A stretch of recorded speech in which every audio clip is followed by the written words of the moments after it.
Hi అండి, welcome back to our channel Sandhya Telugu vlogs. నేనైతే పంచమి రోజు అమ్మవారికి ఏ విధంగా పూజ చేసుకున్నానో ఈ వీడియోలో అయితే మీతో షేర్ చేసుకుంటాను. మీరైతే వీడియోని ఎక్కడ స్కిప్ చేయకుండా పూర్తిగా చూడండి. మీకు నచ్చినట్లయితే మన ఛానల్ని సబ్స్క్రైబ్ చేసుకొని నన్నైతే సపోర్ట్ చేయండి. ఇంకా లేట్ చేయకుండా వీడియోలోకి అయితే వెళ్ళిపోదాం. ఈసారి మనకి పంచమి తిథి ఎలా వచ్చిందంటే జూలై 18వ తారీఖు చవితి ఉదయం 8:42 వరకు శనివారం అయితే చవితి ఉంది.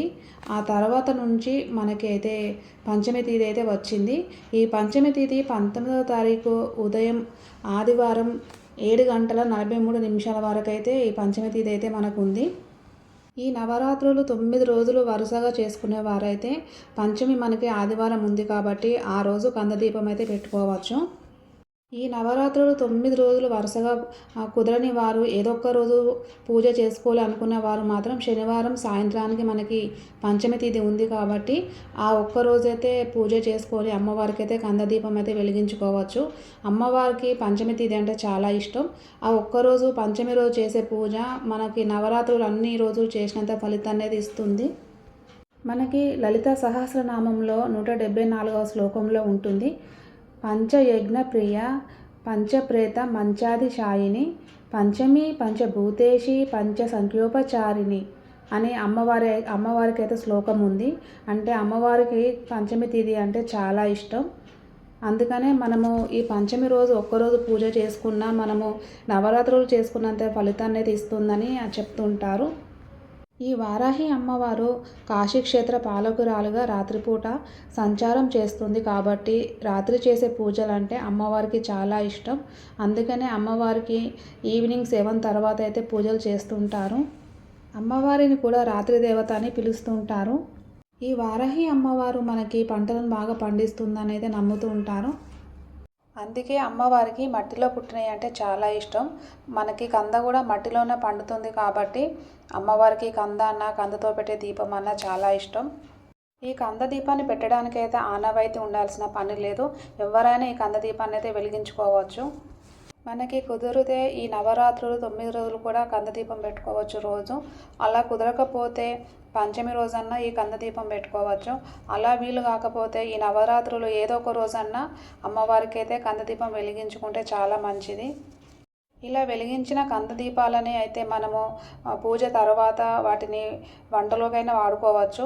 అలా కుదరకపోతే ఏదైనా ఆవుకన్నా పెట్టవచ్చు. అలా కూడా కుదరకపోతే మట్టిలో అయినా పెట్టుకోవచ్చు. ఇలా మట్టిలో పెట్టుకోవడం వల్ల కంద మనకైతే మొలుస్తుంది. మనకు నెక్స్ట్ వచ్చేది పోలాల అమావాస్య. ఆ రోజు కూడా ఈ కంద మొక్కలకైతే పూజ చేస్తూ ఉంటారు. ఈ కంద దీపాన్ని ఎలా పెట్టుకోవాలంటే ముందైతే కందనైతే మట్టి అంతా పోయేలాగైతే మొత్తం అయితే క్లీన్ చేసుకొని మధ్యలో చిన్నగా అయితే హోల్ చేసుకోవాలి. తర్వాత కందకు మొత్తం మనము పసుపు అంతా రాసుకొని కుంకుమ బొట్లు అయితే పెట్టుకోవాలి. ఒక ప్లేట్లో కొన్ని బియ్యం పోసుకొని బియ్యం మీద కందను పెట్టి దాంట్లో ఆయిల్ వేసుకొని రెడ్ కలర్ వత్తులు అయితే వేసుకొని అయితే ఈ దీపం వెలిగించుకోవాలి. నేనైతే ఈ వారాహి నవరాత్రులను అయితే 3 ఇయర్స్ నుంచి అయితే చేసుకుంటున్నాను. నా దగ్గర అయితే వారాహి అమ్మవారి ఫోటో లేదు, విగ్రహం కూడా లేదు. నేనైతే లలితాదేవికే ఈ నవరాత్రులలో అయితే పూజ చేసుకుంటాను. నేనైతే పంచమి రోజు ఈవినింగ్ అయితే కందదీపాన్ని అయితే వెలిగించుకొని వారాహి అష్టోత్తర శతనామాలతో అమ్మవారికి అయితే కుంకుమ పూజ అయితే చేసుకున్నాను. మనకి చదవడం రాకపోతే ఫోన్లో పెట్టుకొనైనా చేసుకోవచ్చు. అలా కూడా కుదరకపోతే శ్రీమాత్రే నమః అనుకుంటూ కూడా అమ్మవారికి అయితే కుంకుమార్చన అయితే చేసుకోవచ్చు. ఇంకా మనకి కుదిరితే మనకి వచ్చిన స్తోత్రాలన్నీ చదువుకోవచ్చు. దేవి ఖడ్గమాల కానీ లలిత సహస్రనామం కానీ అయితే చదువుకోవచ్చు మనకి వస్తే.